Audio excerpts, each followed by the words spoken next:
him a pistol permit. Ted Sexton had one that was convicted of trafficking in heroin, but he was a youthful offender. He would have got a pistol permit under shall. I would have no discretion to deny someone a permit if I knew they were going to take it and go out and kill somebody. I do believe there's a process we could arrive at and use some common sense where a sheriff wouldn't deny somebody who's entitled to a permit. There is no sheriff in Alabama that wants to keep a decent, hard-working person from having a pistol permit. I think if you ask NRA, I think they'll agree with that. They disagree with the subjective part. What we as law enforcement maintain that there's got to be somebody who can allow people to have a permit if they've got a good reason, or if they've got a reason, or if they don't even have one, but still be able to get them out of the hands of criminals, drug addicts, and purchase. You know, you've heard of straw purchase for guns. There are also people who buy permits so they can carry a gun to be able to hand them to someone who cannot get one, oftentimes a spouse. And I would hope that y'all wouldn't take any action on something so critical, so important to the public safety of the state of Alabama. And I only found out about this bill this morning. We need time prepared and give you the best information we can so you can make an informed decision instead of rushing to pass a bill or pass it out of this committee without hearing everyone's input. As I told the NRA people here who are friends of mine, that I got educated on this thing after they started pointing it out, and we started trying to find out, and since then I found a sheriff, and I'm sure there are others who denied a permit based on political reasons. We're meeting this Sunday, starting our sheriff's conference. It's going to be it's going to be the top priority we're going to talk about. We want, the sheriffs want to work with everybody and develop an appeal process that's fair to everybody trying to get a pistol permit. So if they're denied, the sheriff will have to show why and good and just cause, just like anybody else that applies for a hunting license, fishing license, or anything, a business license. If they're ever denied, there's a recourse. Thank you, Sheriff. For pistol. Thank you, and thank you for your service as well, Sheriff. Thank you. Yes, Senator Blackwell, and then Senator Katie. Need a little clarification, if you can help me with this. What's the difference between having a pistol permit, which a lot of us do, and the open carry policy in the state right now? The concealed permit allows you to transport an automobile and conceal it beneath your clothes. If you're in a restaurant with your wife, granddaughter, I'm saying my granddaughter, someone comes in with on their side, I'm uncomfortable unless I know who they are. But if it's concealed beneath their coat, everybody in the restaurant can enjoy their meal, and that's one of the reasons for it. It's not necessarily to think the person having concealed or having it in plain view is more likely to shoot somebody. You can walk up and down the streets all you wish, and you go to any public place, except a few that are restricted. Carrying a gun on your side, and law enforcement has no say-so. So I'm a little confused. So I don't even need a pistol permit if I just want to carry a gun carry a gun that's unconcealed. Unless you get in a car. So if I get in a car, yes, sir. If you go on property of another, you need their permission. You can put on the dash. No, sir. That's not the law. Courts have ruled that if it's in a car, it's considered concealed. Senator Katie. I just want to point out to everybody that I'm proud to have Grover Smith here as my sheriff in Escambia County. I want to use this opportunity that mentioned the two instances that he mentioned of him being shot and the deputy in Baldwin County being shot. Were both shot by former patients of Cersei who were released at the time that it was closed. Senator McGinn. I appreciate the gentleman being here also and met with him earlier, and will continue to dialogue with you as we go through this process. But and as I try to gain perspective in my own mind as to what this should look like moving forward, I know one thing. I know that I swore to uphold the Constitution, and I know that the Constitution gives us the right to bear arms. So my question to you is this: with the language as may issue you a permit, could anyone in the state of Alabama under some likely be denied a permit to conceal carry? Is it possible? Yes, sir. Yes. See, to me then if I go along with the language of may, then I'm not protecting the Second Amendment right. Sir, with respect, what we're talking about, the right to carry a gun, you don't need a permit to carry a gun.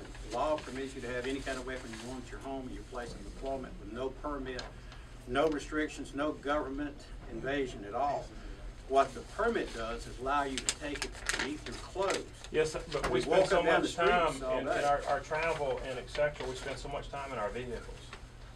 You know, and to get from point A to point B, almost always in our society this day and time requires a vehicle. Now, if I could legitimately ride a horse to work back and forth, you know, I might carry it on my side and be okay, or in the, on the saddle horn or something.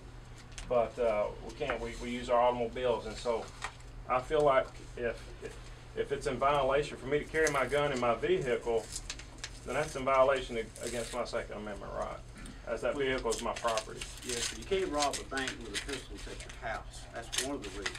And the other thing to consider is this: is that the Constitution says free, unlawful, or unreasonable search and seizure. There are 14 different exceptions to search an automobile without a search warrant. An automobile is different. It is not a home. It is different. The Supreme Court has ruled that. And I understand what you're saying, and I know it's said in good faith and conscience, but I'm telling you as a police officer, and I'm going to take a chance and speak, I feel like 95% of the police officers in the state of Alabama are not going to be for this bill. They're going to do everything they can to try to convince y'all to please don't pass it. I understand that, and I understand that that's in regard to safety. But as long as we're legally killing over 11,000 babies every year, then and our automobiles that we're not allowed to carry a concealed weapon in, if we don't have the permit, kills more people. That automobile kills more people every year than will ever be killed by guns that doesn't have a concealed permit. Then I just can't really go there with you so much. Well, I'll go along with you being against abortion. I think every right-thinking person is opposed to it, but I don't know how it connects to the gun issue. And we're not talking about people that have their senses. I'm telling you, there are no victims. There aren't people being denied that I'm aware of. We would be in favor of working with the legislature, National Rifle Association, or any other person or group to a fair and equitable review process so a sheriff cannot abuse this department. Senator Blackwell. One last question. I grew up in the country, and are we still allowed to carry shotguns in the back of our trucks? Yes, sir. This only relates to pistols. Okay, so you can still have shotguns or rifles or Yes, whatever sir. carry around, even concealed or not concealed. Yes, sir. So we're on, this shall only applies to Pistols. pistols in your car, but Yes. basically. Well, pistols concealed. Concealed. Yes, sir. All right. Our next opponent we have is Sheriff Dave Sutton of Coffee County. Yes, sir, and I'd just like to echo what the president of the Sheriff's Association just said. Let me just give you a quick scenario. 6,000 rounds of ammunition, 3 assault rifles, 3 pistols with 30-round magazines in them, fully loaded, 150 magazines of combat-loaded military-issue ammo arrived at my door at the Sheriff's Office in Coffee County not less than 2 weeks ago. A mental patient that I had denied a gun permit to, told him he could not have one. Folks, mental patients are a problem. People with mental incapacitation. The HIPAA laws protect those people. We in the state of Alabama do not have anything where we can research and go back in and tell whether somebody has been seen in any kind of psychiatric environment. This man was seen at the VA hospital here in Montgomery, Alabama. Trying to go through the federal system to find out about his issues, almost impossible. But I'm telling you, we've got more and more of these people out there. Part of the bill that I read that's in front of you right there is going to allow these open carries in the state of Alabama. However, when you're out there and you're going out and you're speaking at public engagements, do you really want somebody out there, you know, carrying a gun that we don't know about? My job is to ferry out crime as a sheriff and protect you as the citizens of the state of Alabama. And if this bill goes through, I'm asking you not to let it go through. It's going to hinder the sheriffs of Alabama. We very much echo the sheriff's comments about an opportunity this is a very important issue. It's very comprehensive. We too received notice of this bill, as he has in a short period of time. We have been trying to reach out to the NRA. We met with Mr. Santos back in December. The next time we seen him was here today to talk about some of the issues that concern the business community, talked about the importance of getting liability from any type of mandate by government for the employers if someone were to use their gun. We talked about an opt-out provision. We talked about an opportunity that this would not just exclude or discriminate against any sector. And those are the kinds of conversations that we look forward to have. Respectfully, we would love to see this issue put to a committee for study and an opportunity for those affected to be at the table. It affects millions and millions of individuals. Courage, if the sponsor might consider this, is let's get this in a subcommittee. I mean, not a giant committee. I know I think we need to have someone like Senator Bedford who's been involved in this. You've got obviously Law Enforcement Sheriff's Association. You've got facilitators, the business community. It'd be a group of probably 7 or 8, and I am confident if that were to happen, you have a piece that comes back that not only gets to this committee, but gets to the floor with no amendments and is passed rather quickly. Yeah, before you spoke, I was going to make my closing statement and ask that we carry the bill over for a week where people can come to me and talk about it. But don't just carry it over. I mean, literally. Well, that's up to this committee, what y'all decide to do. Yeah. But it's easier to come talk to the sponsor, but however this committee sets up. I want to point out a couple of things as I close. 39 states in the country are shall issue. 39. 3 are unrestricted altogether. You can carry concealed, open, whatever. And then you have a couple, Illinois, Wisconsin, that are no issue. And then some of those kind of mess it up. But if you hear, just from this conversation, you see there are things that need to be clarified in the gun law. The question not whether or not you're getting a pistol permit that gives you the ability to carry it in your truck and carry it around. So which is the bigger threat? Considering what you've heard lately. You can do that. You've got the mental patient thing. One thing I want to make clear to people, in this country, last time I checked, you were still innocent until proven guilty. The bill says it shall issue as long as the law doesn't deny you. So you're back to what Senator McGill was saying. You know, are we for the right of people to bear arms, or are we not? There's a lot of misconceptions out there because the law currently says you can't have a pistol on property that's not under your own control. Historically, that's always been, like one of them said, if you're asked to leave, you need to leave. But in some places, it's beginning to be enforced that you can't take your pistol on their property at all. Well, now the question is, well, what if you got a concealed permit from the sheriff? He gave you a pistol permit. Can you carry it on that property? Not according to the law. So there's all these things that have to be cleared up because we're beginning to have people enforce the law in different ways.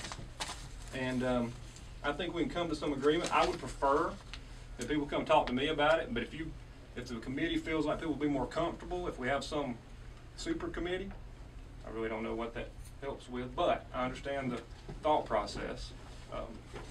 That's up to this committee. Mr. Chairman? Yes, Mr. McGee. I'll make a motion that we can carry this bill over. I have had my hand up for a Yes, while. I apologize. Senator Dunn. Go ahead and see. Thank you so very much, Mr. Chairman. After listening to everyone talk about this, I'm kind of in agreement with Senator Marsh. I think that they need to get together with people who are familiar with this and sit down and talk about it. And I think whatever they come out with,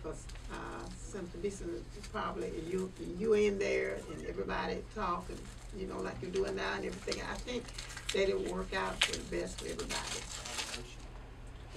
Will you withdraw your motion?